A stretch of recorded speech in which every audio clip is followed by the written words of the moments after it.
Hello then. Well, today I want to talk about my friend's conversion and how that led to me becoming a Christian as well. Now, I met Phil at the Royal Ordnance Factory, an explosive factory, and so we were working together in a particular building. The buildings were all separated because of the nature of the material we were using. And the factory was very big. It was about at least 4 miles all the way around. So it was a very big place, and a lot of people worked there. And I worked very well with Phil. We got on very, very well. And he had moved over from Lowestoft. And so he talked a lot different than what we did. But I really liked him, and we got on really well.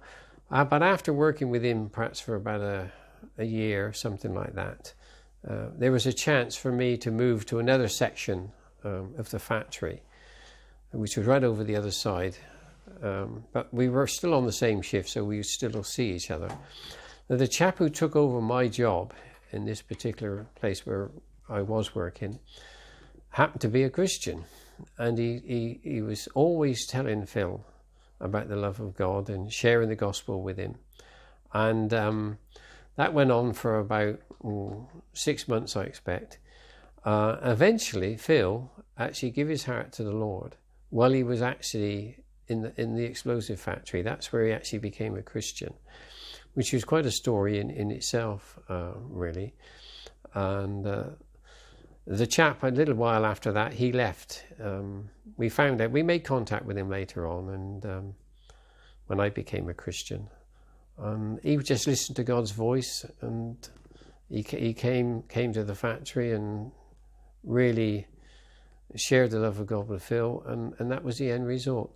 The amazing thing is that his name was Paul, and he told Phil that the Lord had told him that he would meet somebody who was very unhappy, but he was singing. He was always singing. Well, me and Phil, we were always singing. When we worked on a night shift particularly and had to go to the magazines in a little railway, we had a narrow gauge railway, we would all be singing songs, old 60s songs and things like that. I didn't find out till later that Phil was quite depressed and very near suicide in that show. He was very unhappy. So Paul, when he came to the factory, was just listening to God. And the end result, that Phil come to know the Lord. Just after that,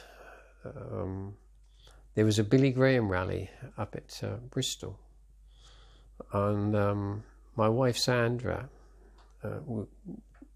was chatting to Phil and his wife Pat, and she went up to this Billy Graham rally, and they went up. Yeah, they went up in a coach. That's right. And they came. Something went wrong with the coach. It broke down or something, and they came home about 3 o'clock in the morning. And I was on a morning shift, and we'd had no mobile phones then. And so when she came in, she was, oh wow, she's jumping about saying, oh wow, she'd met this Jesus and her life had changed. And one of the amazing things that she told me, that the fear of nuclear war had gone. I'd met her when we were teenagers, and when the 4-minute warning, whether you're old enough to understand what I'm saying, but there was the Cold War is its height, and we're supposed to have a 4-minute warning if the sirens went off before the nuclear bombs would fall.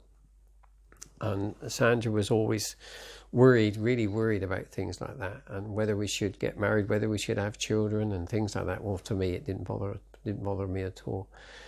But after 3 or 4 days, I realized that